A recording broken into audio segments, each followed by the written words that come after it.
Good morning. I'm Jerry Willis, and this is Open House, the show that saves you money. Coming up, what you should do right now that will add major value to your home and not cost you an arm and a leg. And one new idea that could protect your money. But first, what if you could buy a better credit score? Well, the answer is you can. It's called piggybacking. People with really great credit are granting access to their good numbers for a price. Is it too good to be true? Listen to this. Filippo Estruch works as a mortgage broker, and he wanted to become a real estate investor, buying homes in this Florida neighborhood where he lives. But his credit wasn't good enough. I had a couple of things I was dealing with that were bringing my scores down. Estruch claims identity theft and too many credit inquiries made him unable to get the mortgage he wanted. A friend told him about a company that might be able to help, Instant Credit Builders. It's one of a number of new companies who offer a unique and controversial way to improve your credit. The company's website promises to raise your credit score in 90 days or less. Our goal is to help them get their lives back on track, help them get their lives into a position where they can afford to pay for their homes, send their kids to college, save money for themselves. Here's how it works.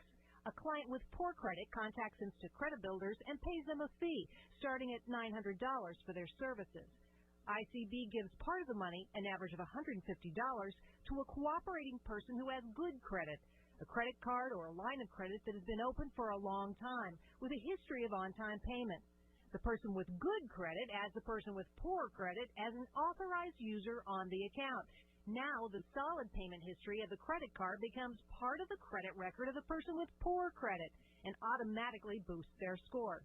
ICB says the credit score can go up by an average of 30 to 45 points for each card the client is added to, which can be the difference between approval and denial of an application for new credit. Instant Credit Builder says it's found a loophole in the credit scoring formula that helps clients get a fresh start. But the lending industry says it's not a loophole, it's illegal. The biggest problem is it's fraud. It's putting people into credit grades that they do not deserve, often giving people access to mortgage credit who would not have access at all. And while the Federal Trade Commission would not comment on ICB in particular, it indicated a company engaging in this business could be violating the Federal Credit Repair Organizations Act. ICB says it's not breaking any laws. Fair Isaac, the company that developed the FICO credit score, says it will stop letting such users get a boost from the main user's credit cards. ICB says it will continue to find ways around the credit scoring rules so it can help its clients. And Filippo Estruch is so happy with the company, he hopes to someday work for them. Joining us now are John Coates of Instant Credit Builders and Bob Moulton of Americana Mortgage. Welcome to you both. Now, before we get started, I just have to show you some numbers we came up with so you can see why people would want to do this. For example, let's take somebody who had an original credit score of 580, not a good score. Okay, let's say they wanted to have maybe 180 extra points, a new credit score of 760, that they're willing to pay $3,000 to get to a firm like Instant Credit Builders.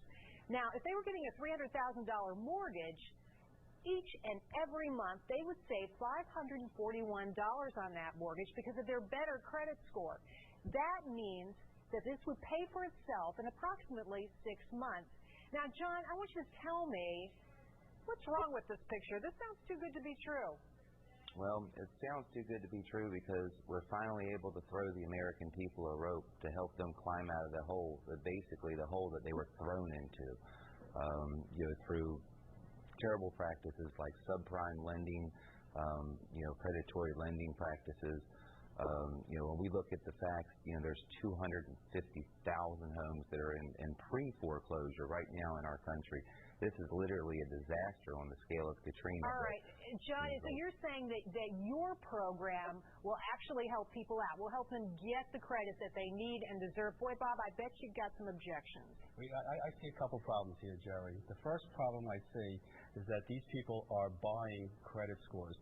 And historically, we always underwrite files based on that person's ability to make payments on car loans, student loans, mortgages, and credit cards.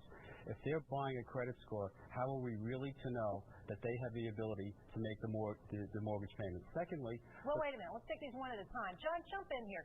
So what's it, come on. I mean, the bankers don't know what they're dealing with. It's a black box for them. People are buying scores. They don't know if they're good risks or poor risks.